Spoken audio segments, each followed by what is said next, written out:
اپنے تقوی کی بات پہ قائم رکھا۔ اللہ کی طرف سے کتنی بڑی سند اور شہادت ہے، گواہی ہے، سرٹیفکیٹ ہے۔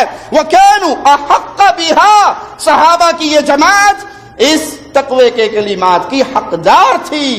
یہ ہمیں کافر کہتے، تم ابو بکر کو کافر کہو، نعوذ باللہ ثم نعوذ باللہ، تم سیدنا عمر کو کافر کہو، تم سیدنا عثمان کو کافر کہو، تم سیدنا امیر معاویہ اور ابو سفیان پر زبان دراز کرو، تم سیدنا ابو ہریرہ کے خلاف زبان دراز کرو، اور ہم اگر یہ اصول بیان کریں کہ جو صحابہ کے ایمان کا انکار کرتا ہے اللہ کی قسم وہ مسلمان نہیں ہے، اس کی زندگی میں نہ کوئی نفل اور نہ کوئی فرض، اس کی زندگی کی کوئی نیکی قبول نہیں ہوتی۔ جیسے کافروں کی نیکی ہے انہیں دنیا میں ہی بدلہ دے دیا جائے گا، اسی طرح جماعت صحابہ کے ایمان کا انکار کرنے والا وہ کلاش اور فقیر ہو کے قیامت کے دن اٹھے گا، اس کے پاس نہ ایمان ہوگا نہ نیکی ہوگی۔ تو تم ہمیں تانا دیتے ہو ہمیں کافر کہہ رہا ہے، لیغیظ بہم الکفار، کافر ہے وہ جو صحابہ کی اس جماعت کو دیکھ کر اپنے دل میں بغض و عداوت کو جگاتا ہے، صحابہ کے بغض میں مرتا ہے، صحابہ کے بغض کو اپنے دل میں پالتا ہے۔ اللہ نے ان کو مسلمان نہیں مانا۔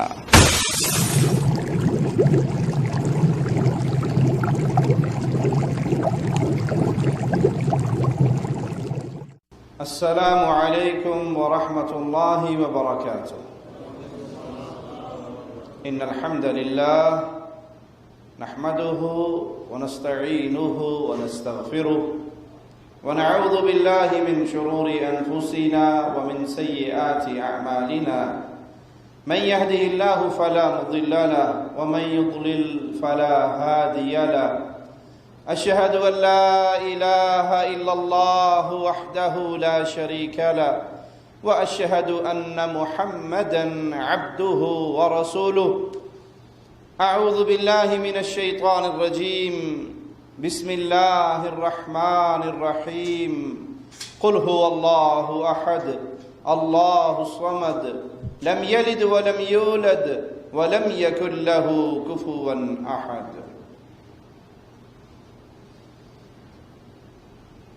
پیارے نبی کریم جناب محمد الرسول اللہ صلی اللہ علیہ وسلم کی صحبت میں رہنے والی مبارک جماعت،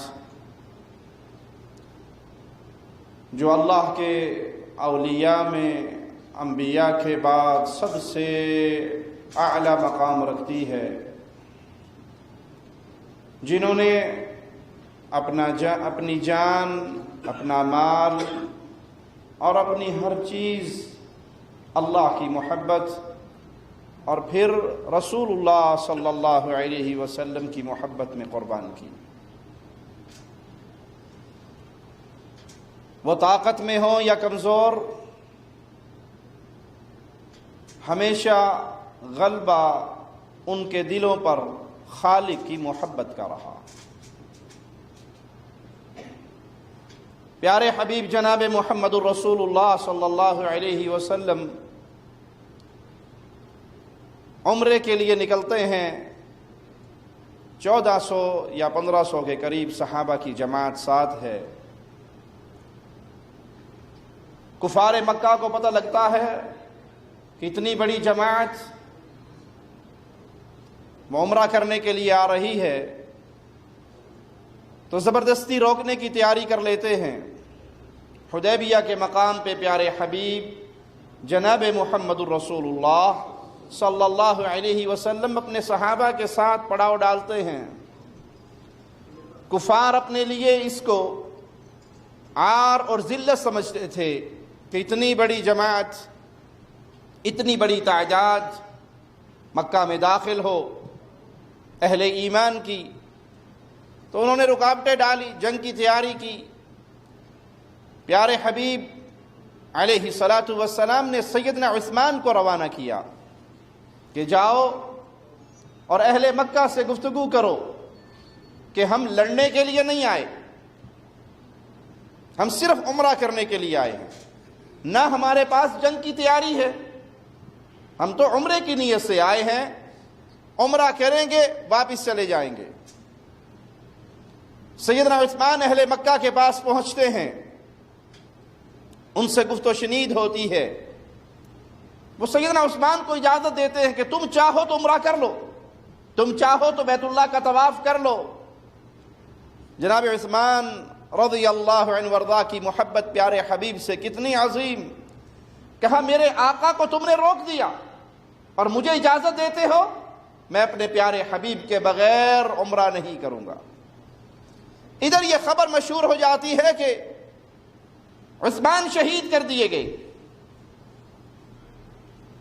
یہ خبر اہل ایمان میں مشہور ہوتی ہے، خبر پہنچتی ہے تو اللہ کے نبی صلی اللہ علیہ وسلم تمام کے تمام صحابہ سے جہاد پر، قتال پر، موت پر بیعت لیتے ہیں۔ حالت کیا ہے کہ اپنے وطن سے، اپنے مقر سے بہت دور ہیں، ساز و سامان بھی جنگ کا نہیں ہے، کمزوری عیاں ہے، اور جن سے جنگ کرنے پر آپ بیعت لے رہے ہیں، جس دشمن سے ٹاکرے کی امید ہو رہی ہے، وہ دشمن صرف تقریباً 13 میل کے فاصلے پر ہے، قریب ہے، اس کا مقر، اس کا گھر، اس کا وطن، اس کو پیچھے سے سپورٹ مل سکتی ہے، اور صحابہ مدینے سے بہت دور، کوئی امید نہیں۔ لیکن پیارے حبیب کے پیارے صحابہ پیارے حبیب کی محبت میں، آپ کے ساتھ پیار میں، وفا میں اتنے بڑے ہوئے تھے کہ اس بے سر و سامانی کے اندر بھی آپ کے ہاتھ پر اپنے ہاتھ رکھتے ہیں اور موت پر بیعت کر لیتے ہیں۔ اللہ ان سے کیسے راضی ہوتا ہے، آئیے خالق و مالک کا فرمان سنتے ہیں، ان الذین یبایعونک انما یبایعون اللہ ید اللہ فوق ایدیہم، جو آپ کے ہاتھ پر بیعت کر رہے، جو آپ سے عہد و پیما کر رہے، حقیقت میں وہ اللہ کے ساتھ بیعت کر رہے۔ ان کا یہ سودا، ان کا یہ معاملہ، ان کی یہ بیعت در حقیقت اللہ کے ساتھ ہے۔ ید اللہ فوق ایدیہم، انہوں نے اپنے ہاتھ آپ کے ہاتھ میں دے دیے، موت پہ عہد و پیما کر لیا، حقیقت میں ان کے ہاتھوں پر اللہ کا ہاتھ ہے۔ فمن نکث فإنما ينكث على نفسه ومن أوفى بما عاهد عليه الله فسيؤتيه أجرا عظيما۔ اللہ کا ہاتھ ان کے ہاتھوں پر، پھر جس نے عہد توڑا در حقیقت اس نے اپنی ہی جان پر عہد توڑا، اور جس نے وہ بات پوری کی جس پر اس نے اللہ سے عہد کیا تو اسے بہت جلد بہت بڑا اجر عطا کیا جائے گا۔ قرآن حکیم کی اس آیت کی تفسیر میں ملا نوری طبرسی تسلیم کرتا ہے کہ اس بیعت سے مراد حدیبیہ کے مقام پر ہونے والی بیعت رضوان ہے۔ آئیے ملا نوری کے الفاظ میں آپ کو سناتا ہوں، کہتا ہے المراد بالبیعت ہنا بیعت الحدیبیہ وہی بیعت الرضوان بایعوا رسول اللہ صلی اللہ علیہ وسلم علی الموت۔ مجموع البیان جلد 9 صفحہ 144 پر لکھتا ہے بیعت سے یہاں مراد حدیبیہ کے مقام والی بیعت ہے، اور یہی بیعت رضوان ہے۔ انہوں نے رسول اللہ صلی اللہ علیہ وسلم کے ہاتھ پر موت کی بیعت کی۔ پھر انما یبایعون اللہ، قرآن آواز لگاتا ہے کہ وہ در حقیقت اللہ ہی کے ساتھ بیعت کر رہے تھے۔ اس کا معنی بیان کرتے ہوئے طبرسی لکھتا ہے یعنی ان المبایعۃ معک تکون مبایعۃ مع اللہ لأن طاعتک طاعت اللہ، آپ کے ساتھ جو وہ یہ سودا کر رہے، بیعت کر رہے، یہ حقیقت میں ان کا سودا اللہ کے ساتھ تھا، کیونکہ آپ کی فرما برداری اللہ کی فرما برداری ہے۔ اور جن لوگوں نے اللہ تعالیٰ کے ہاتھوں اپنی جانوں کو بیچ ڈالا، بیعت کی، فروخت کر دیا، اللہ اس سودے پر کتنا راضی ہوا اور کیسے خوشخبری سنائی۔ سورۃ توبہ آیت نمبر 111 پہ غور کیجئے، ان اللہ اشترى من المؤمنین انفسهم واموالهم بان لهم الجنہ، اللہ خالق و مالک نے مومنوں سے ان کی جانیں اور ان کا مال خرید لیا۔ بدلے میں کیا دیا؟ اللہ نے ان کو ان کی جانوں اور ان کے مالوں کے بدلے میں اپنی جنت عطا کی. یقاتلون فی سبیل اللہ، وہ اللہ کے راستے میں جہاد کرتے ہیں، قتال کرتے ہیں. فیقتلون ویقتلون، وہ قتل کرتے ہیں اور قتل ہوتے ہیں، وہ مارتے ہیں اور خود بھی شہید ہو جاتے ہیں. وہ اللہ کے راستے میں یہ جہاد کرنے والے. وعدا علیہ حقا، یہ خالق و مالک کی آوازیں ہیں، سنیے. یہ اللہ کا وعدہ ہے ان کے ساتھ، سچا وعدہ. فی التوراۃ والانجیل والقرآن ومن اوفی بعہدہ من اللہ، یہ اللہ نے تورات میں، انجیل میں، قرآن میں یہ وعدے کر رکھے ہیں، اور اللہ سے بڑھ کر وعدے کی وفا کرنے والا اور کون ہو سکتا ہے. فاستبشروا ببیعکم الذی بایعتم بہ وذلک هو الفوز العظیم. اللہ سے بڑھ کر اس وعدے کو پورا کرنے والا کون ہے؟ تو تم خوش ہو جاؤ اس سودے پر جو تم نے اللہ کے ساتھ کیا ہے، اور یہی بہت بڑی کامیابی ہے. یہ ہے اللہ کے ساتھ اس سودے کا انجام، جسے خالق و مالک ایک اور انداز میں بیان کرتا ہے. آئیے اب وہ انعام کیا ملا، اپنی جانوں کا سودا کر کے صحابہ کو ملا کیا. بیعت رضوان کا رزلٹ کیا نکلا؟ ان 1400 صحابہ سے اللہ نے جو وعدے کیے تھے وہ پورے کیسے کیے؟ آئیے سنیے. مالک فرماتا ہے لقد رضی اللہ، البتہ تحقیق اللہ راضی ہو گیا. کس سے؟ عن المؤمنین، اہل ایمان کی جماعت سے اللہ راضی ہوا، مومنوں کی جماعت سے.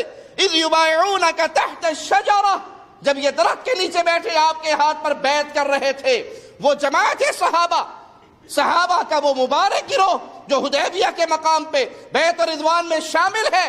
اللہ اعلان کر رہا ہے یہ اہل ایمان ہیں، یہ مومنین ہیں، میں ان سے راضی ہوں. فعلم ما فی قلوبہم، اللہ جان گیا ان کے دلوں میں کیا ہے. اور صحابہ کے دل میں کیا تھا؟ ایمان. صحابہ کے دل میں کیا تھا؟ مصطفیٰ کی محبت. صحابہ کے دل میں کیا تھا؟ اللہ کا سچا پیار. فعلم ما فی قلوبہم فانزل السکینۃ علیہم واثابہم فتحا قریبا. اللہ نے ان کے دلوں کے حالوں کو جان لیا اور ان پر سکینت نازل کی اور بہت قریب فتح انہیں عطا کی.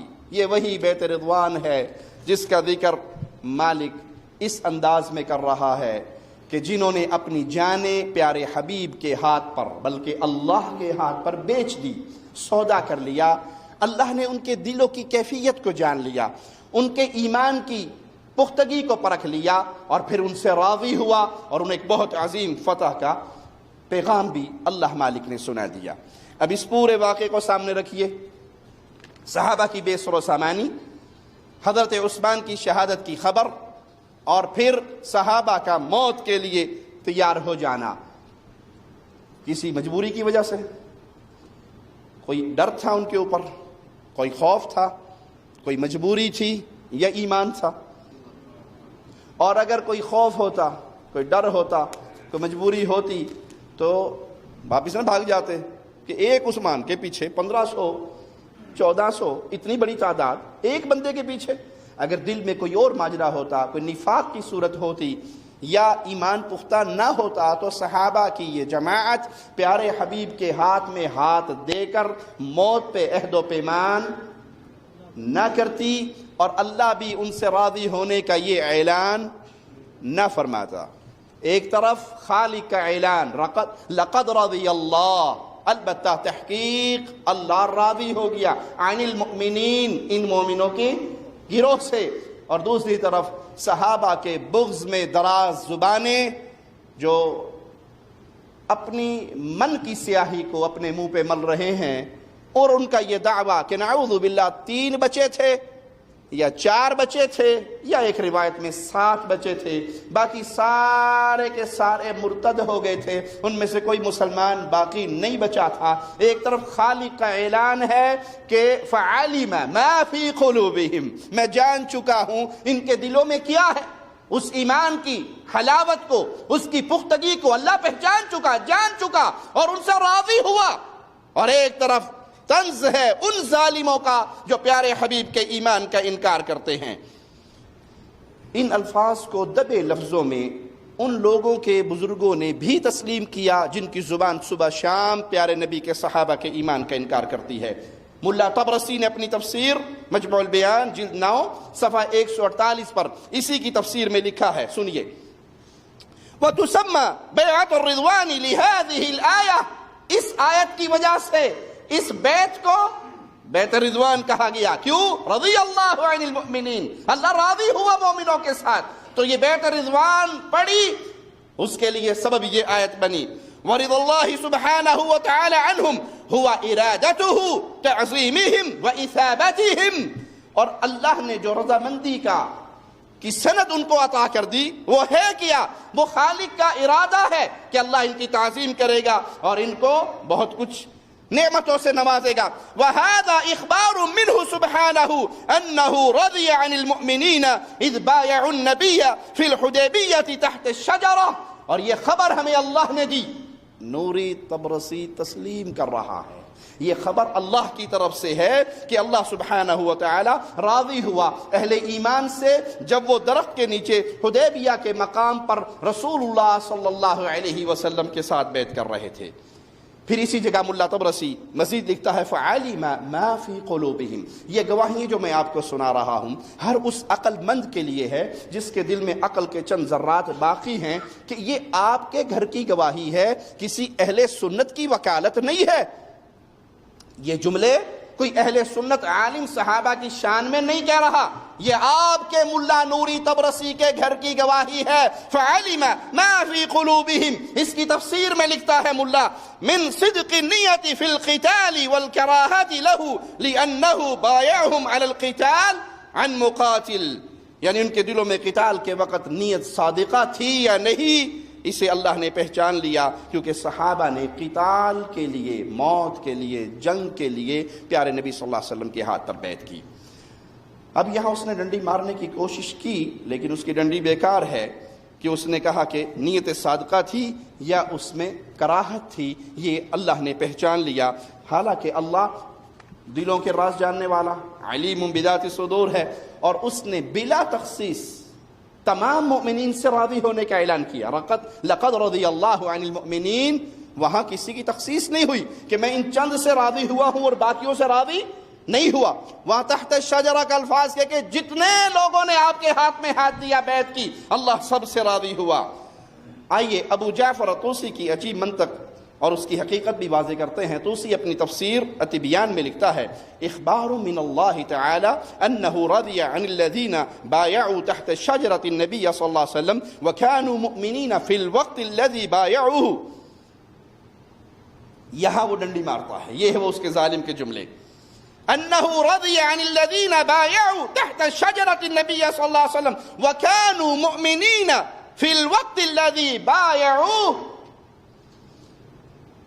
یہ مجرم کہتا ہے کہ یہ اخبار ہے اللہ کی طرف سے، یہ معلومات ہمیں اللہ کی طرف سے ملی ہے کہ وہ راضی ہوا ان لوگوں کے ساتھ جنہوں نے بیعت کی درخت کے نیچے پیارے نبی صلی اللہ علیہ وسلم کے ہاتھ پہ، وَكَانُوا مُؤْمِنِينَ، اور وہ مومن تھے اس وقت جس وقت وہ بیعت کر رہے تھے، جس وقت وہ بیعت کر رہے تھے۔ کیا معنی؟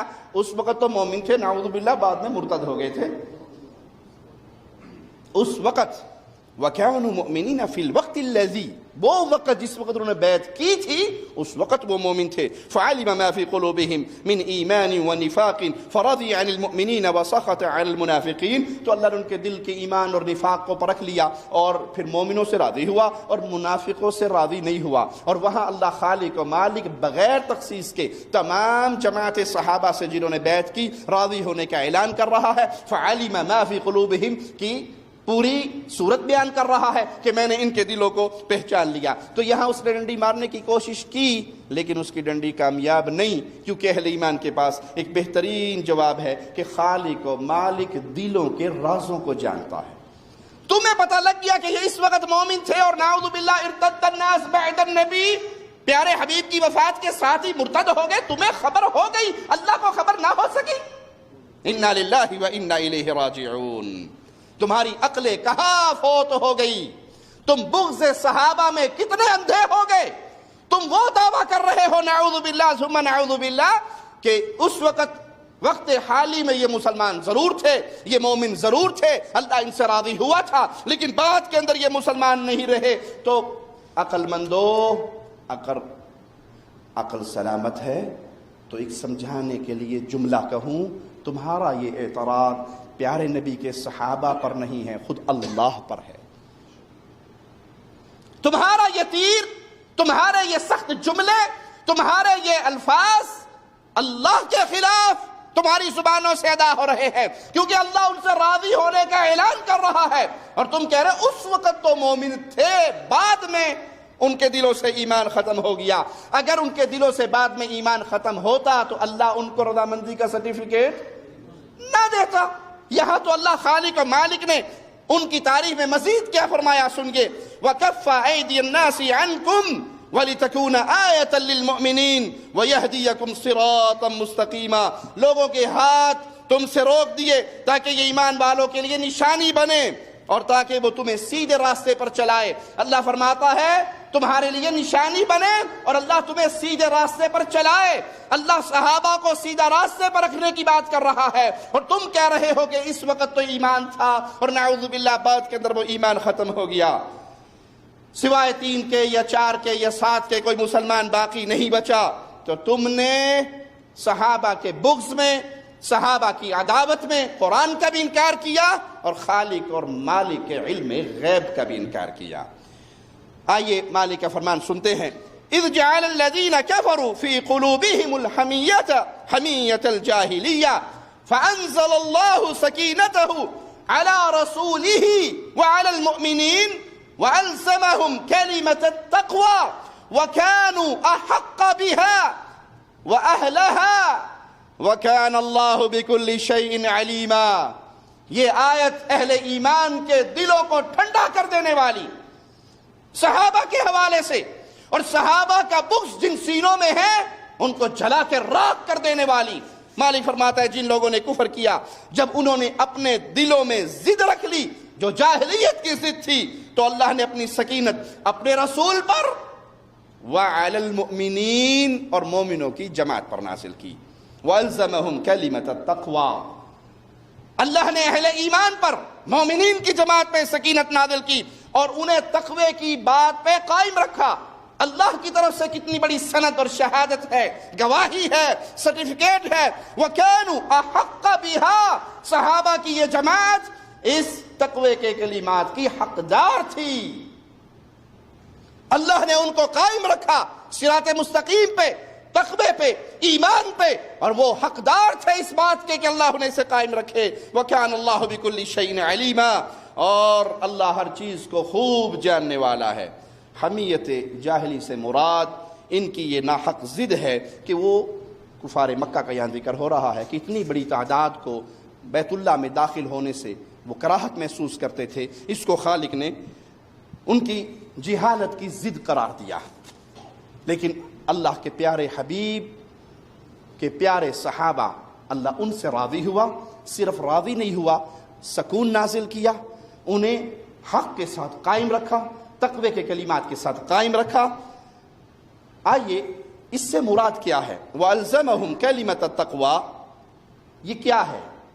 گواہی ہم آپ کو پھر انہی لوگوں کے گھر سے دیں گے جن کی زبانیں صبح شام اور خاص طور پہ محرم کے ان ایام میں پیارے نبی جناب محمد الرسول اللہ صلی اللہ علیہ وسلم کی مبارک جماعت کے خلاف تراش ہوتی ہے, اور اپنے اس فعل میں وہ یہود و نصارہ سے بھی بدتر بن جاتے ہیں.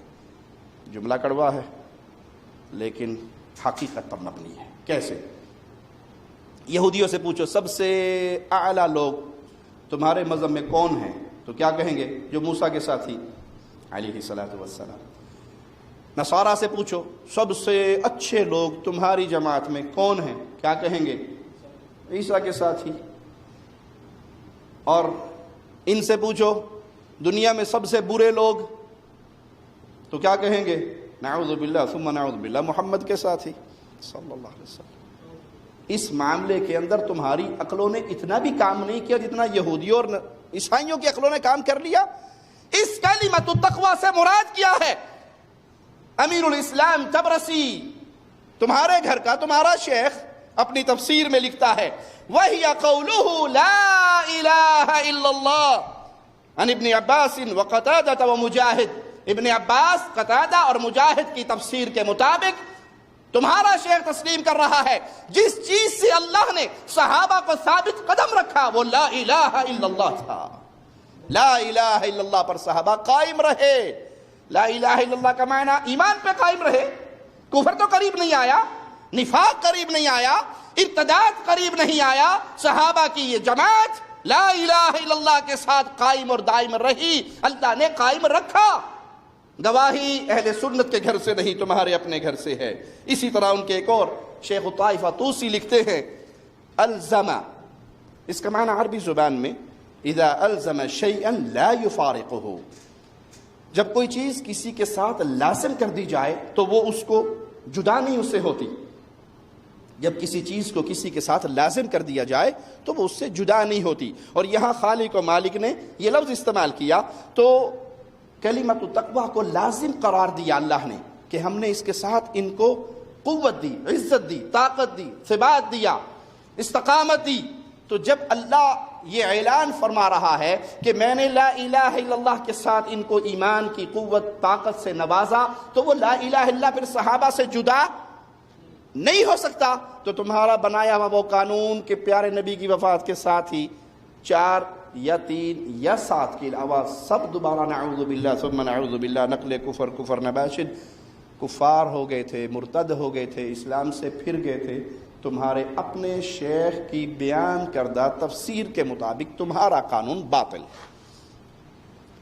طبرسی کی اس تفسیر کے مطابق تمہارا یہ قانون باطل ہے، کیونکہ وہ تسلیم کرتا ہے الزمہ کا معنی جو چیز لازم کر دی گئی اور وہ اس سے کبھی مفارقت نہیں کرے گی، جدا نہیں ہوگی۔ تو اللہ نے کلمۃ التقوی کے ذریعے صحابہ کی جو مدد کی وہ لا الہ الا اللہ کے ساتھ ان کو قائم اور دائم رکھا، تو وہ نبی کی زندگی میں بھی لا الہ الا اللہ پر قائم رہے، اور نبی کی زندگی کے بعد وفات بھی صحابہ کی جماعت اس ایمان پر قائم رہی۔ اور یہیں پر بات ختم نہیں ہو جاتی، بلکہ خالق و مالک کے انداز پہ غور کرو وَكَانُوا أَحَقَّ بِهَا وَأَهْلَهَا۔ پیارے نبی صلی اللہ علیہ وسلم کے صحابہ وہ اس کے حقدار تھے، یہ اللہ کی طرف سے انعام تو ہے، لیکن ان کا ایمان اتنا عظیم تھا کہ وہ اس کے توحید کے اور اخلاص کے زیادہ حقدار تھے۔ تو الفاظ آسان کر لیے جائیں تو صحابہ کو یہ انعام ان کے ایمان کے معیار کے مطابق خالق نے عطا کیا ہے۔ مزید فرمایا وَأَهْلَهَا، وہ اس کے اہل بھی تھے، اللہ نے عطا بھی کیا، زیادہ حقدار تھے اور اس کے اہل تھے، ان میں یہ صلاحیت موجود تھی جس کا انہوں نے بھرپور فائدہ اٹھایا، اور وہ صلاحیت ایمان کی صلاحیت تھی۔ وہ تو اپنا سب کچھ وار چکے تھے پیارے حبیب پہ، وہ سب کچھ قربان کر چکے تھے پیارے حبیب پہ۔ پیارے حبیب صلی اللہ علیہ وسلم کے ایک جملے پہ قتل ہو جانا، جان وار دینا، کٹ جانا ان کے لیے اتنا خوش کر دینے والا جملہ تھا کہ صحابی کو بادشاہ وقت گرفتار کر کے کہہ رہا ہے سیدنا عبداللہ کو مرتد ہو جا، دوبارہ عیسائی ہو جا، اپنی بیٹی کا رشتہ دے دوں گا۔ تو جواب میں کہتے منظور نہیں ہے، تو اتنے پر راضی نہیں ہوتا، آدھی حکومت میں پارٹنر بنا دوں گا، آدھی حکومت تیری آدھی میری، مجھے تو اچھا لگا ہے، واپس آ جا، میرے دین میں آ جا۔ تو کہا اچھا یہ بھی منظور نہیں ہے، کہا اس کو لے جاؤ، تیل کا کڑاہا جلاؤ، اور جب تیل تل چھٹ بن جائے تو اس کو اٹھاؤ اور اس میں پھینک دو۔ غلام لے کے جا رہے ہیں، کہا اگر یہ میری بات مان لے تو نہ پھینکنا، واپس لے آنا، اگر راستے میں کہے کہ بادشاہ سلامت کی بات مانتا ہوں تو اسے میرے پاس لے آنا، مجھے نوجوان اچھا لگا ہے۔ جا رہے ہیں، رو رہے ہیں، آنسو گر رہے ہیں، واپس لے آتے ہیں غلام، بادشاہ سلامت یہ تو رو رہا ہے۔ کہا میں نے نہیں کہا تھا، کیوں اپنی جان کے پیچھے پڑ گیا ہے؟ بیٹی بھی لے لے، حکومت بھی لے لے، صرف کلمہ ہی تو چھوڑنا ہے نا، ہمارے دین میں آ جا۔ تو کہا ظالم میرے آنسوؤں کو غلط سمجھا ہے تو نے، مجھے یہ منظور نہیں ہے۔ کہا پھر رو کیوں رہا ہے؟ کہ یہی تو سمجھ نہیں سکا، میں اس لیے نہیں رو رہا کہ موت کی طرف، مقتل گاہ کی طرف چل کے جا رہا ہوں، اور رونا اس بات پر آ رہا ہے اللہ تو نے ایک جان دی تھی، لا الہ الا اللہ پہ قربان ہونے کو جا رہا ہوں، پیارے نبی کی محبت میں قربان ہونے کو جا رہا ہوں، کاش میرے ہر بال کے بدلے تو مجھے جان دیتا، میں ہر جان کو محمد کے دین پہ قربان کر دیتا۔ یہ ہے وہ جماعت صحابہ جو حقدار تھے اس بات کے، اہل تھے اس بات کے، اب جن کے دلوں کے اندر بغض اور عداوت اور جہالت کی ضد اٹکی ہوئی ہے، اڑی ہوئی ہے، وہ اس بات کو تسلیم نہیں کرتے اور ان کی زبان سے ہمیشہ پیارے حبیب کے، پیارے صحابہ کے خلاف برے کلمات نکلتے ہیں، اور اگر ان کو کوئی کچھ کہے تو پھر تڑپتے ہیں، یہ ہمیں کیا کہہ رہا ہے۔ سبحان اللہ، تمہاری عقلیں اگر سلامت ہوتی، تم امت کے سب سے عظیم انسان کے ایمان کا انکار کرتے ہو۔ ابو بکر، عمر، عثمان، یہ امت کے سب سے عظیم انسان ہے، انبیاء کے بعد ان سے عظمت والا کوئی اور پیدا نہیں ہوا، تم ان کے ایمان کا انکار کرتے ہو۔ اور اگر ہم یہ کہیں کہ جو صحابہ کو مسلمان مومنین کی جماعت کا سرخیل نہیں مانتا، ہم اس کو مسلمان نہیں مانتے تو کہتے اے تکفیری ہے جی، یہ ہمیں کافر کہتا ہے، یہ ہمیں کافر کہتا ہے۔ تم ابو بکر کو کافر کہو، نعوذ باللہ ثم نعوذ باللہ، تم سیدنا عمر کو کافر کہو، تم سیدنا عثمان کو کافر کہو، تم سیدنا امیر معاویہ اور ابو سفیان پر زبان دراز کرو، تم سیدنا ابو ہریرہ کے خلاف زبان دراز کرو، اور ہم اگر یہ اصول بیان کریں کہ جو صحابہ کے ایمان کا انکار کرتا ہے اللہ کی قسم وہ مسلمان نہیں ہے، اس کی زندگی میں نہ کوئی نفل اور نہ کوئی فرض، اس کی زندگی کی کوئی نیکی قبول نہیں ہوتی، جیسے کافروں کی نیکی ہے انہیں دنیا میں ہی بدلہ دے دیا جائے گا، اسی طرح جماعت صحابہ کے ایمان کا انکار کرنے والا وہ کلاش اور فقیر ہو کے قیامت کے دن اٹھے گا، اس کے پاس نہ ایمان ہوگا نہ نیکی ہوگی۔ تو تم ہمیں تانا دیتے ہو جی ہمیں کافر کہہ رہا ہے؟ تم نے پیارے نبی کے ان صحابہ کی ایمان پہ زبان دراز کی جنہیں قرآن نے کہا لقد رضی اللہ، تحقیق اللہ ان سے راضی ہوا۔ صحابہ کے ایمان کو مانو گے تو تمہارے ایمان کو ماننے کی بات ہو سکتی ہے، اور صحابہ کے ایمان کو جو نہیں مانتا ہم اس کے ایمان کو تسلیم نہیں کرتے۔ آئیے مالک کا فرمان سنیں، محمد رسول اللہ والذین معہ اشداء علی الکفار رحماء بینہم۔ پیارے حبیب جناب محمد رسول اللہ صلی اللہ علیہ وسلم، اور جو آپ کے ساتھ ایمان لے کر آئے، کون ایمان لایا؟ جماعت صحابہ، پیارے حبیب کا پیارا گروہ۔ یہ کون ہے؟ آپس میں بہت نرم، رحماء بینہم، آپس میں بہت نرم ہے، اور جب دشمن سے مقابلہ ہو تو بہت سخت ہے، ہو حلقہ یاراں تو بریشم کی طرح نرم، رزم حق و باطل ہو تو فولاد ہے مومن۔ آپ اس کا معاملہ ہو تو پیارے حبیب کے پیارے صحابہ سے بڑھ کر ان کے درمیان جتنی محبتیں ہیں، رحمتیں ہیں، اس کی مثال کوئی اور پیش نہیں کر سکتا۔ امیر عثمان کو امیر عمر سلام کہتے ہیں، امیر عثمان جواب نہیں دیتے، رضی اللہ عنہما۔ ہوندا کوئی ساڈے ورگا کہندا میں نو سلام کیتا نے جواب نہیں دیتا، میں دے گھروں گانے لگے کھانا، میں مڑ کے کراں گا ہی نہیں۔ لیکن ان کا دل رحمت سے بھرا ہوا تھا، محبت سے بھرا ہوا تھا، ایمان سے بھرا ہوا تھا۔ جا کے شکایت لگاتے ہیں ابو بکر صدیق کو رضی اللہ عنہ، میں نے بھائی کو سلام کیا، بھائی نے جواب نہیں دیا، اگر بھائی مجھ سے ناراض ہے تو میں اپنی غلطی کی معافی مانگتا ہوں، مجھے معاف کر دے۔ صدیق اکبر بلاتے ہیں عثمان، آپ کو سلام کیا گیا، آپ نے عمر کے سلام کا جواب کیوں نہیں دیا؟ کہا مجھے سلام کیا ہی نہیں ہے، میں نے تو ان کا سلام نہیں سنا، یہ کیسے ہو سکتا ہے میرا بھائی مجھے سلام کرے اور میں جواب نہ دوں؟ میں نے سلام سنا ہی نہیں۔ چہرہ پرکھ لیتے ہیں پیارے حبیب کے خلیفہ عثمان، کچھ پریشان لگتے ہو۔ کہاں پریشان تو ہوں، کیا پریشانی ہے؟ کہ پریشانی یہ ہے کہ پیارے حبیب جناب محمد الرسول اللہ صلی اللہ علیہ وسلم فوت ہو گئے، ان کی وفات کے بعد میرے دل میں ایک سوال پیدا ہوا، بس اسی ٹینشن میں بیٹھا ہوں کہ نبی کی زندگی میں ہو جاتا تو میں آپ سے پوچھ لیتا، اب آپ تو فوت ہو گئے، اس کا جواب مجھے کون دے گا؟ کہا سوال کیا ہے؟ سوال یہ ہے کہ قیامت کے دن جب خالق و مالک کے سامنے پیشی ہوگی اور اللہ غضب میں ہوگا، ناراض ہوگا، غصے میں ہوگا، جہنم سے جان کیسے بچے گی؟ پیارے بھائیوں، یہ سوال کس کے دل پہ ہے؟ یہ سوال کس کی فکر کو پریشان کیے ہوئے ہے؟ کیا نام ہے ان کا؟ عثمان رضی اللہ عنہ۔ وہ عثمان جس کو اللہ کے نبی نے ایک مجلس کے اندر بارہا کہا تھا، عثمان فی الجنہ، عثمان فی الجنہ، عثمان فی الجنہ، عثمان فی الجنہ۔ کنواں دے دو خرید کے جنت لے لو، جنگ تبوک کے لیے گھوڑے دے دو جنت لے لو، اونٹ دے دو جنت لے لو، مال دے دو جنت لے لو، مسجد نبوی کی زمین خرید دو جنت لے لو۔ اور جب میرے پیارے حبیب جنت کا سودا کرتے تو سوداگر سب سے پہلے عثمان کھڑے ہوتے۔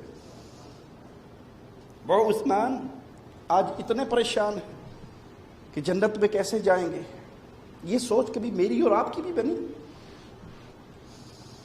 یہ سوچ تو آتی ہے کہ اگر کفیل نے خروج نہیں مار دیا، یہاں 2,500-3 ہزار ریال سیلری پہ اچھا گھر سسٹم چل رہا ہے، ٹیکنیکل کام تو جانتا نہیں ہوں کوئی، اپنے ملک چلا گیا تو اتنے پیسے کما نہیں سکوں گا، بچوں کا پیٹ کہاں سے بھروں گا؟ حالانکہ بچوں کا پیٹ بھرنے والے آپ نہیں ہیں، وہ آپ کا رب ہے جو آپ کا بھر رہا ہے۔ تو مجھے چند دن پہلے ہی کسی کا فون آیا، جی ہماری 5,000 ریال سیلری ہے، 3 بچے ہو گئے ہیں، چوتھا ہم لینا نہیں چاہتے کہ 5,000 میں گزارا نہیں ہے۔ میں نے کہا اگر اللہ آپ کو آج 5,000 بھی آپ سے چھین لے تو پھر ان 3 کا پیٹ کون بھرے گا؟ آپ اپنے آپ کو رب سمجھ بیٹھے ہو، آپ تو ایک ذریعہ ہو، آپ تو ایک واسطہ ہو، کھلانے والا تو وہ ہے جو 5 دے رہا ہے، نئے بچے کے آنے پہ اس کا رزق نہیں دے گا، پیدا ہونے والا اپنا رزق ساتھ لے کے آتا ہے۔ یہ جہالت کی سوچیں ہیں جو ہمارے اندر داخل ہو گئی۔ یہ ٹینشن تو کھا جاتی ہے کہ یہ ہو گیا تو کیا کروں گا، کبھی یہ سوچ بھی آئی مر گیا جنت نہ ملی تو کیا ہوگا، چند گھڑیوں کے لیے بھی جہنم میں ڈال دیا گیا تو کیسے بچوں گا، کیسے برداشت کروں گا؟ عثمان جن کی جیب بھری ہوئی ہے جنت کے ٹکٹ سے، ایک نہیں 12 مرتبہ جنت کی بشارت سنائی دی، وہ پریشان ہیں۔ پیارے حبیب فوت ہو گئے، سوال آج دل میں پیدا ہوا، جواب کون دے گا؟ ابو بکر کہنے لگے پریشان نہ ہو، آپ کے دل میں آج آیا ہے، میرے دل میں نبی کی زندگی میں آ گیا تھا۔ یہ سوال میں اپنے پیارے حبیب سے کر کے جواب لے چکا ہوں۔ کہا جلدی سے بتائیے جواب کیا دیا؟ فرمایا وہ لا الہ الا اللہ جو میں نے اپنے چچا پر پیش کیا تھا وہ مان لیتا تو وہ اس کے لیے نجات ہو جاتا۔ یہ محبت ہے صحابہ کی کہ چھوٹی سی بات سلام نہیں، جواب نہیں دیا تو فوراً جا کے کہتے ہیں میں اپنے بھائی سے اپنی غلطی کی معافی مانگتا ہوں اگر مجھ سے ناراض ہے۔ یہ ان کی محبتیں تھی، یہ ان کا پیار تھا۔ تراہم رکعا سجدا یبتغون فضلا من اللہ ورضوانا سیماہم فی وجوہہم من اثر السجود ذلك مثلهم في التوراة ومثلهم في الإنجيل كزرع أخرج شطأه فآزر فاستغلظ فاستوى على سوقه يعجب الزراع ليغيظ بهم الكفار وعد الله الذين آمنوا وعملوا الصالحات منهم مغفرة وأجرا عظيما۔ یہ پیارے حبیب کے پیارے صحابہ، پیارے حبیب کے پیارے ساتھی جن کا ذکر اللہ خالق و مالک کتنے پیار سے کر رہا ہے، یہ سجدہ کرنے والے، یہ رکوع میں رہنے والے، یہ راتوں کو مسلح کی پشت پہ سوار ہونے والے اور دنوں کو گھوڑوں کی پشت پہ سوار ہو کر اللہ کے دین کو پھیلانے والے، اپنے رب کا فضل اور اس کی رضامندی کو تلاش کرتے ہیں۔ ان کی علامت ان کے چہروں پہ واضح ہے، سجدے کر کر کے چہروں پہ محراب بنے ہیں، سجدوں کے اثر ہیں، اور ان کی یہ تعریف تورات میں بھی موجود ہے، انجیل میں بھی موجود ہے۔ تورات و انجیل میں اللہ نے ایک بڑی پیاری مثال دے کے لوگوں کو سمجھایا، پیارے حبیب کے پیارے صحابہ کی مثال، کھیتی کی مثال دی اللہ نے۔ جب کسان دانے ڈال دیتا ہے پھر دعا میں لگ جاتا ہے نا، دعا کرو ہم بارش ہو جائے، اب پانی لگ جائے، اب یہ پھوٹ پڑے، وہ تو مٹی میں ملا کے چلا گیا، اور تمہارا رب وہ ہے تم مٹی میں ملا کے چلے جاتے ہو، رب اس میں سے انگوریاں نکال دیتا ہے۔ اور جب وہ چھوٹی سی کونپلیں نکلتی ہیں پھر وہ تھوڑا سا تنا بناتی ہیں، وہ تھوڑی سی مضبوط ہوتی ہے، اور جب کسان آ کے کھیتوں میں چلتا ہے تو اس کھیتی کو دیکھ کر خوشی ہوتی ہے نہیں؟ جب فصل اس کی تیار ہوتی ہے، جب گندم پکنے کے قریب ہوتی ہے، جب کپاس کے اوپر خوب روئی آئی ہوئی ہوتی ہے، جب چاول منجی بالکل تیار ہوتی ہے تو کسان خوشی خوشی چلتا ہے. اور جو اس کسان کے مخالف دشمن ہوتے ہیں وہ لے بھائی لے گیا، یہ دیکھ کیا رہے جب بڑی گندم نکلنی ہے اس باری اسی طرح رہ گئے. غصہ کس کو آتا ہے؟ مخالفین کو. اور جو صاحب زراعت ہے اس کو خوشی ہوتی ہے. یہ مثال اللہ نے صحابہ کی دی تورات اور انجیل میں کہ پیارے نبی صلی اللہ علیہ وسلم کے صحابہ کی مثال کھیتی کی ہے.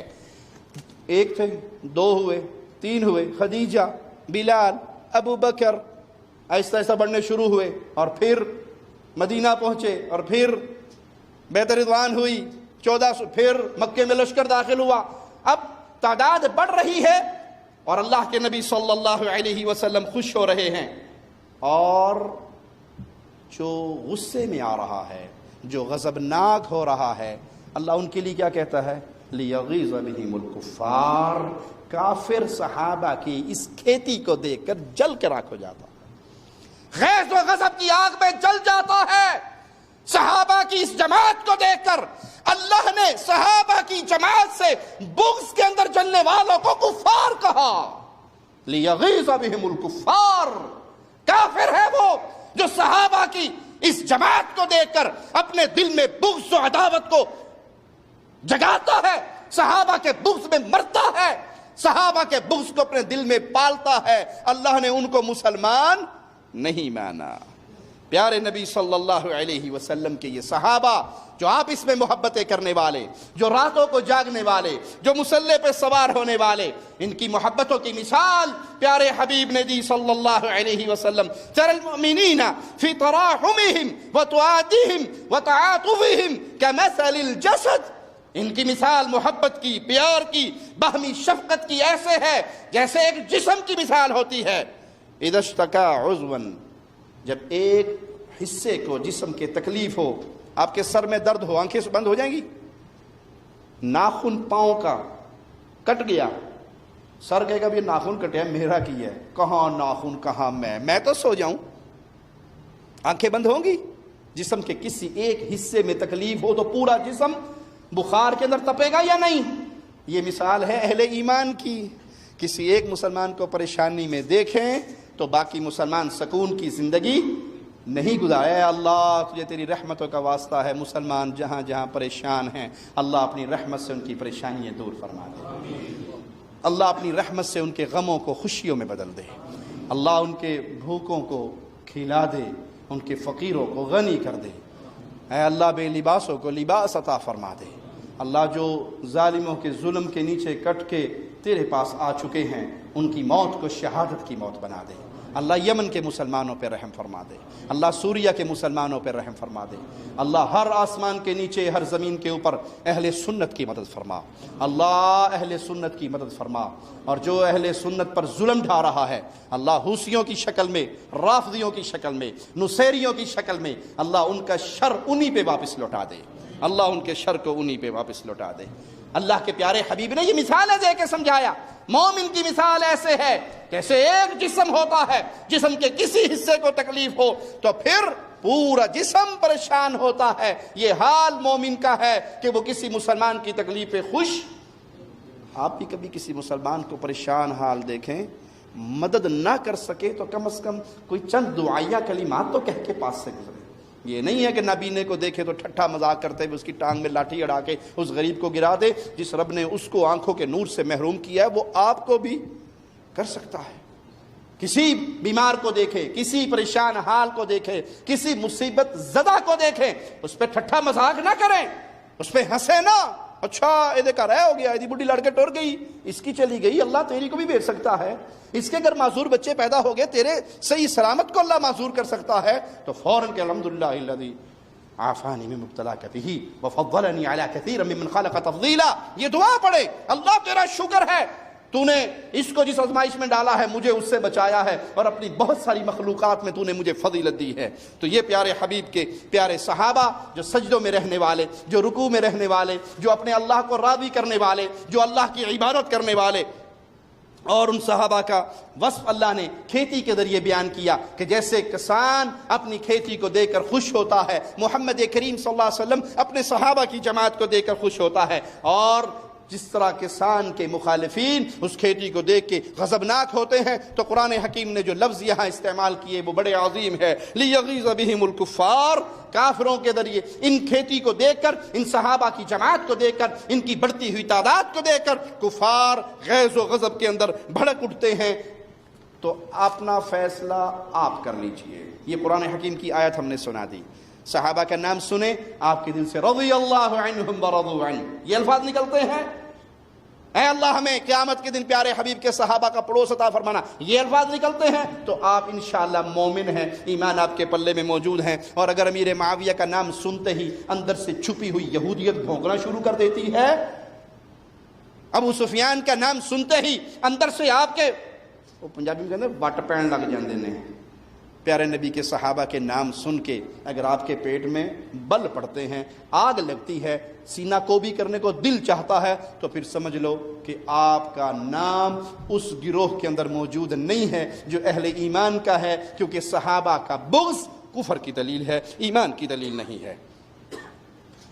ان صحابہ کی جماعت نے اس کلمہ توحید کو پھیلانے کے لیے اپنا سب کچھ مارا پیارے نبی صلی اللہ علیہ وسلم پر۔ عالموں نے ظلم کی انتہا کی، سیدنا بلال کے واقعات بارہا آپ نے سنے ہوں گے، آل یاسر پہ ہونے والا ظلم آپ نے بارہا سنا ہوگا، وہ اس سب کو برداشت کرتے رہے اور کفار اپنی ساری کوششوں میں ناکام ہوتے رہے، وہ کامیاب نہ ہو سکے، وہ ظلم کرتے رہے لیکن ناکام ہوتے رہے، اور صحابہ ایک پہاڑ کی طرح، ایک چٹان کی طرح ایمان پہ کامیاب رہے۔ آئیے یہی ترجمہ، یہی جملے، یہی الفاظ ہم آپ کو توسی صاحب کی کتاب تفسیر و تبیان سے جلد نمبر 7 ہے، صفحہ 337 ہے، شیخ الطائفہ ہے ان لوگوں کا جن کا عقیدہ ہے ارتد الناس بعد النبی الا 4، 4 بچے تھے، باقی سارے نعوذ باللہ مرتد ہو گئے تھے۔ قیل معناہ لیغیظ بالنبی واصحابہ الکفار والمشرکین، کہا گیا اس آیت کا معنی یہ ہے کہ اللہ تعالی نبی کریم صلی اللہ علیہ وسلم اور ان کے صحابہ کے ذریعے کفار اور مشرکین کو غیظ دلاتا ہے، انہیں جلاتا ہے۔ اللہ کفار اور مشرکین کو پیارے نبی اور ان کے صحابہ کے ذریعے غضبناک کرتا ہے۔ یہ آپ کے حضرت نے تفسیر کی اس آیت کی، یہی معنی بیان کیا، تو اگر صحابہ کا نام سن کے ماتھے پہ بل پڑتا ہے، گالیاں دینے کو دل چاہتا ہے، تو اپنا ایمان چیک کرو، ایمان کی لذت ان دلوں میں موجود نہیں ہے۔ اس آیت کے آخر میں، بلکہ اس سورت کے آخر میں خالق و مالک بڑی پیاری بات کہتا ہے، وعد اللہ، اللہ کا وعدہ ہے ان کے ساتھ، کس چیز کا؟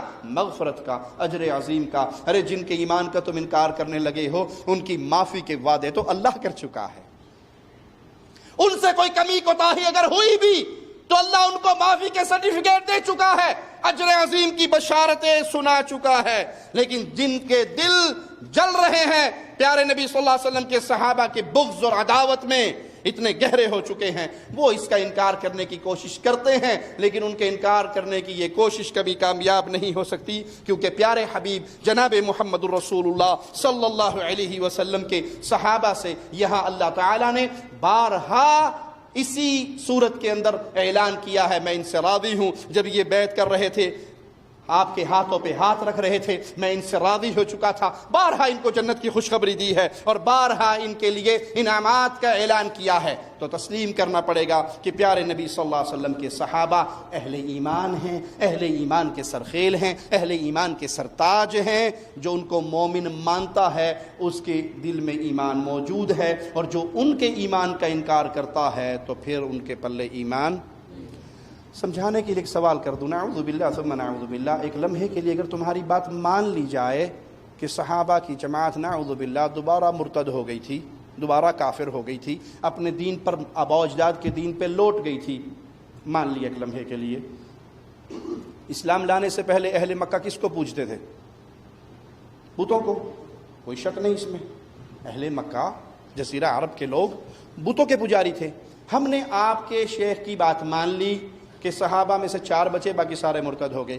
جب وہ نعوذ باللہ اپنے آباء و اجداد کے دین پہ لوٹ گئے تو بیت اللہ میں پہلے بت تھے نا، فتح مکہ سے پہلے بیت اللہ میں بت تھے، تو پھر جب وہ دوبارہ مرتد ہوئے تو بیت اللہ میں دوبارہ بت آنے چاہیے یا نہیں؟ عقل مند اگر کوئی ہوگا تو ہمارے سوال پہ غور کرے گا، اور ہو سکتا ہے یہ غور اس کے دلوں میں پڑے ہوئے کفر کے زنگ کو اتار کر اسے ایمان کی راہ دکھا دے۔ اگر بات مان لیں تمہاری تو پھر مکہ دوبارہ بتوں سے آباد ہونا چاہیے تھا، وہ ٹوٹے ہوئے لات و عزا کے بت صنم دوبارہ بننے چاہیے تھے۔ ارے وہ تو لا الہ الا اللہ کے جھنڈے لے کے نکلے، مکے سے نکلے، جزیرہ عرب سے نکلے، وہ اسپین تک پہنچے، وہ ایران تک پہنچے، وہ کیسر و کسریٰ کے محلات کو اجاڑ کے وہ سندھ تک پہنچے۔ سندھ کو باب الاسلام کہا جاتا ہے کیونکہ صحابہ کی اولاد یہاں پر پہنچی تھی۔ وہ بلوچستان تک پہنچے۔ اگر وہ نعوذ باللہ کافر ہو گئے تھے تو وہ اسلام پھیلانے گئے یا بت پرستی پھیلانے گئے؟ انا للہ و انا الیہ راجعون۔ واعلموا ان فیکم رسول اللہ، یہ بات جان لو کہ تمہارے درمیان اللہ کے رسول صلی اللہ علیہ وسلم موجود ہیں۔ لو یطیعکم فی کثیر من الامر لعنتم ولکن اللہ حبب الیکم الایمان وزینہ۔ کس کس آیت کو پڑھ کے آپ کے دلوں کو گرماؤں؟ کس کس آیت کو سنا کر ان ظالموں کے الزامات کا توڑ کروں؟ یہ قرآن حکیم کی آیت ہے۔ مالک فرماتا ہے یہ بات جان لو تمہارے درمیان اللہ کے رسول موجود ہیں۔ بہت سی باتیں جن میں اگر وہ تمہاری بات مان لیں تو تم خود مشکل میں پڑ جاؤ، لیکن اللہ تعالیٰ نے تمہارے دل میں ایمان کی محبت کو ڈالا۔ ولیکن اللہ حبب الیکم الایمان، اللہ نے ایمان کو تمہارا محبوب کر دیا۔ وزینہ فی قلوبکم، اور تمہارے دلوں کو اللہ نے ایمان سے مزین کر دیا۔ او ظالمو، قرآن کہتا ہے اللہ نے صحابہ کے دل ایمان سے مزین کیے، تم کہتے ہو مرتے ہی پیارے حبیب صلی اللہ علیہ وسلم کے 4 باقی رہ گئے، باقی سارے ایمان سے فارغ ہو گئے، تمہاری مانوں یا عرش والے کی مانوں؟ یہ مالک اعلان کر رہا ہے صحابہ کے نزدیک محبوب ترین چیز ایمان تھی، صحابہ کے دل ایمان سے مزین تھے۔ وَكَرَّهَ إِلَيْكُمُ الْكُفْرَ، اللہ نے اور ایک بڑی پیاری گواہی صحابہ کے حق میں دی۔ ایک تو ایمان پسند کروایا ان کو، ایمان سے ان کا دل مزین کیا، اور صحابہ کو کراہت کس سے تھی؟ صحابہ کو نفرت کس بات سے تھی؟ وہ کون سی بات تھی؟ الکفر۔ صحابہ کو کفر سے بڑی نفرت تھی۔ والفسوق والعصیان، گناہ، اللہ کی نافرمانی، یہ وہ جرائم ہیں، یہ وہ اعمال ہیں، یہ وہ باتیں ہیں جو صحابہ کے نزدیک شدید کراہت کے قابل تھی۔ صحابہ کو نہ کفر پسند تھا نہ گناہ پسند تھے۔ اولئک هم الراشدون، یہی ہدایت یافتہ ہے۔ یہاں اللہ اپنے پیارے حبیب کے صحابہ کا دل ایمان سے مزین کر کے بتا رہا ہے، اور قیامت تک آنے والوں لوگ گالیاں دیں گے صحابہ کو، اور لوگوں سنو، لوگ صحابہ کے ایمان کا انکار کریں گے۔ تم یاد رکھنا تمہارے رب نے گواہی دی کہ میں نے ایمان کو صحابہ کے نزدیک محبوب ترین چیز بنایا، میں نے ان کے دلوں کو مزین کیا، اور میں نے ان کے دلوں کے نزدیک کفر کو نہیں پھٹکنے دیا۔ ان کو سب سے زیادہ بغض، نفرت تھی کفر سے، عصیان سے اور فسوق سے۔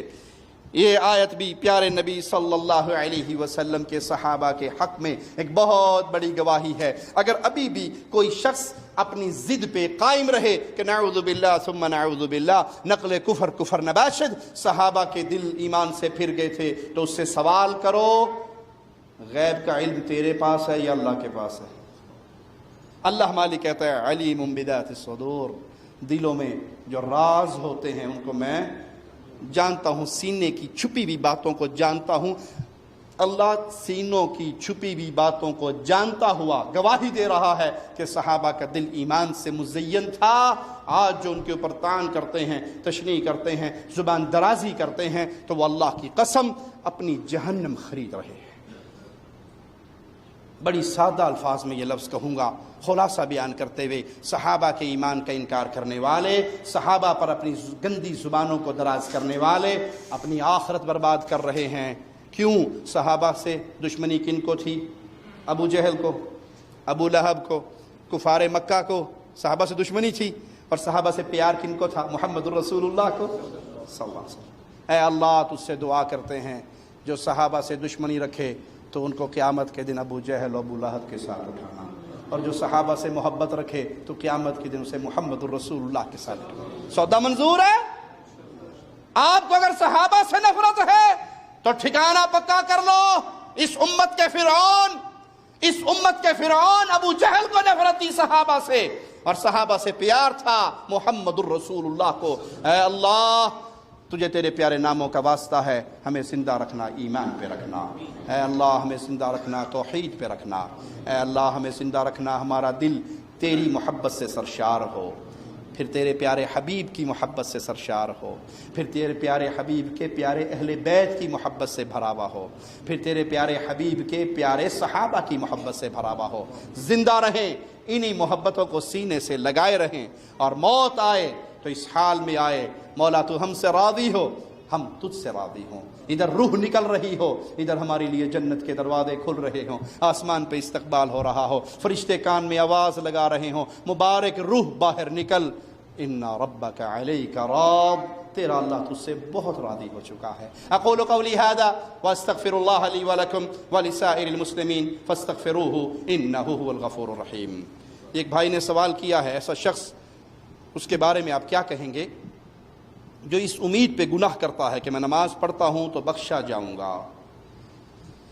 پیارے نبی جناب محمد الرسول اللہ صلی اللہ علیہ وسلم کا فرمان ہے کہ منافق کی نشانی ہے وہ گناہوں کو یوں سمجھتا ہے جیسے ناک پہ مکھی بیٹھی ہے، اور مومن گناہ کو یوں سمجھتا ہے جیسے پہاڑ کے دامن میں آیا ہوں، ابھی سارا میرے اوپر گر جائے گا۔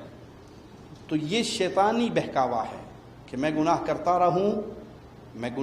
رہوں اور نماز پڑھوں گا تو معاف ہو جائے گا۔ اس امید پہ گناہ کرنا، ایک ہے گناہ جذبات کی روح میں بہہ کے ہو جانا، یہ اور ماجرا ہے، ایک ہے کہ آپ اصرار سے گناہ کریں۔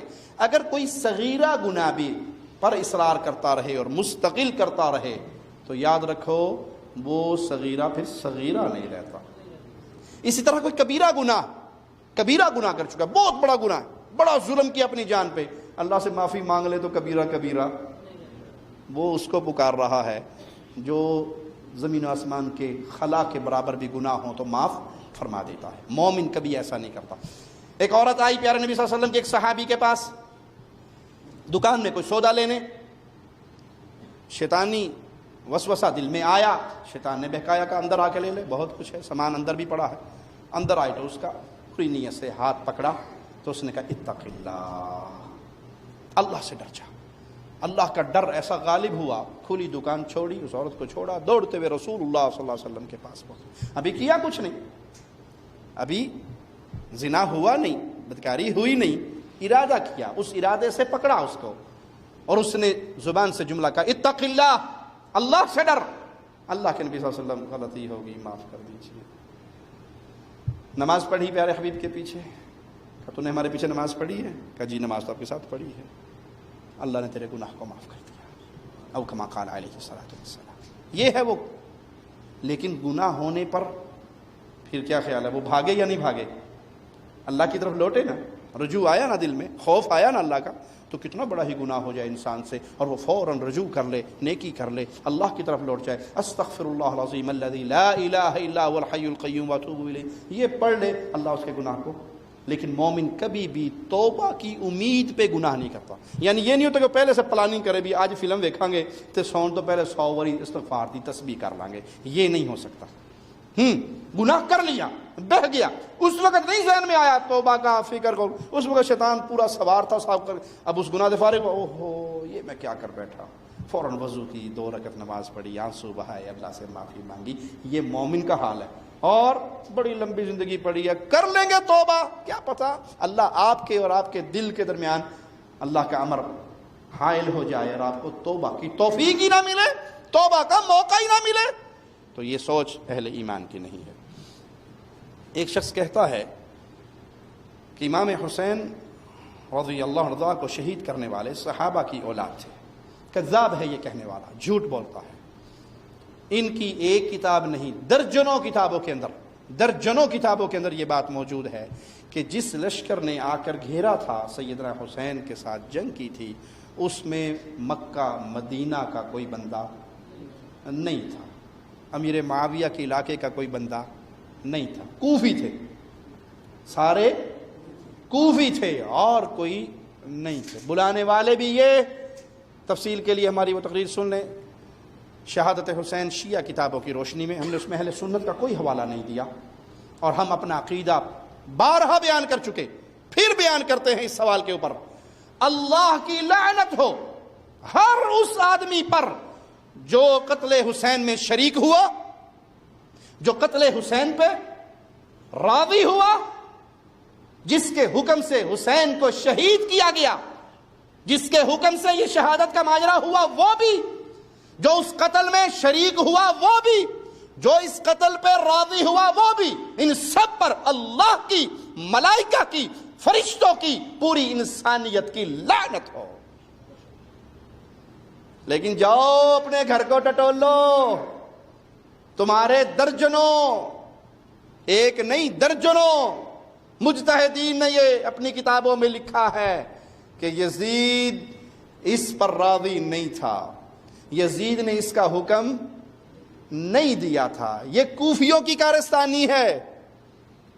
تمہاری اپنی کتابوں میں لکھا ہے سیدنا حسین رضی اللہ عنہ وارضاہ، انہوں نے 3 شرطیں پیش کی تھی، اور ان میں سے ایک شرط یہ بھی تھی مجھے یزید کے پاس بھیج دو، میں اپنا معاملہ اس سے خود نپٹا لوں گا، میں اپنا ہاتھ اس کے ہاتھ میں دے دوں گا۔ یہ تمہارے گھر کی روایتیں ہیں۔ تو اگر یزید نے قتل کا حکم دیا ہوتا تو حسین کہتے مجھے اس کے پاس بھیج دو، تو پہلے آرڈر کر دیا مار دو اسے، تو پھر تمہیں مار دینا۔ نہیں، یہ ہم نہیں صفائی پیش کر رہے، یزید کی صفائی ہم نہیں پیش کر رہے، اہل سنت نہیں پیش کر رہے، تمہارے مجتہدین نے لکھا کہ اس قتل پر یزید راضی نہیں تھا۔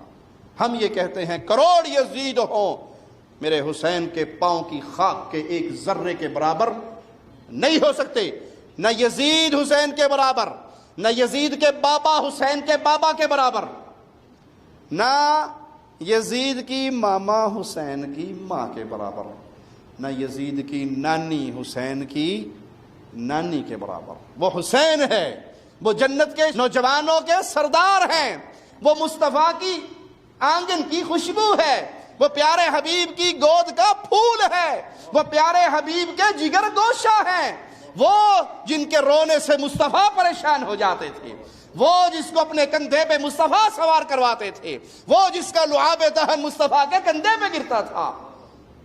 کس کی بات کرتے ہو اور کس سے ملاتے ہو؟